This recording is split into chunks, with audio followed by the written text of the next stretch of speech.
ঢাকা উত্তর সিটি কর্পোরেশনের আমিনবাজার ল্যান্ডফিল্ডের ময়লার স্তূপ। বজ্রের পাহাড়ে ট্রাক থেকে ফেলা হচ্ছে বজ্র। চারিদিকে ধোঁয়া, দুর্গন্ধ আর বজ্রের ওপর ঘুরছে পাখি। এর সামনেই রয়েছে বজ্র থেকে বিদ্যুৎ উৎপাদনের পাওয়ার প্ল্যান্ট। এখান থেকেই ৪২.৫ মেগাওয়াট বিদ্যুৎ উৎপাদন হওয়ার কথা ছিল ২০২৫ সালের অক্টোবর মাসে, যার জন্য দরকার ছিল প্রতিদিন ৩,০০০ মেট্রিক টন বজ্র। কিন্তু এখন প্রতিদিন ৪,০০০ মেট্রিক টন বজ্র তৈরি হলেও বিদ্যুৎ উৎপাদনের দেখা নেই। দুপুরে আমিনবাজার ল্যান্ডফিল ও বজ্র থেকে বিদ্যুৎ উৎপাদন প্রকল্প পরিদর্শন করেন ডিএনসিসির প্রশাসক শফিকুল ইসলাম খান। এ সময় তিনি বলেন, ময়লার কারণে স্থানীয় জনসাধারণের জীবন অতিষ্ঠ।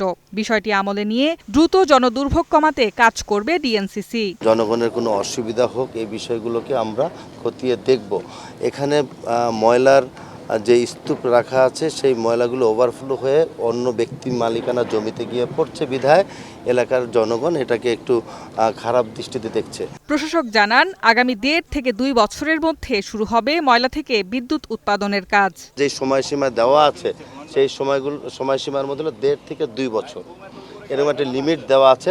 আগে পিছে হতে পারে, সেটা কাজ শুরু করলেই বোঝা যাবে। ময়লা পুড়িয়ে ফেলার তথ্য সঠিক নয় দাবি করে তিনি জানান, মিথেন গ্যাসের মাধ্যমে ময়লায় আগুন জ্বলে ওঠে। এটা মিথেন গ্যাসের মাধ্যমে এটা সবসময় জ্বলতেই থাকে। হ্যাঁ, আর আপনি যদি মনে করেন যে কোনো এলাকায় ময়লা পোড়াচ্ছে বা কি করছে, এটা আমি তো জানি না।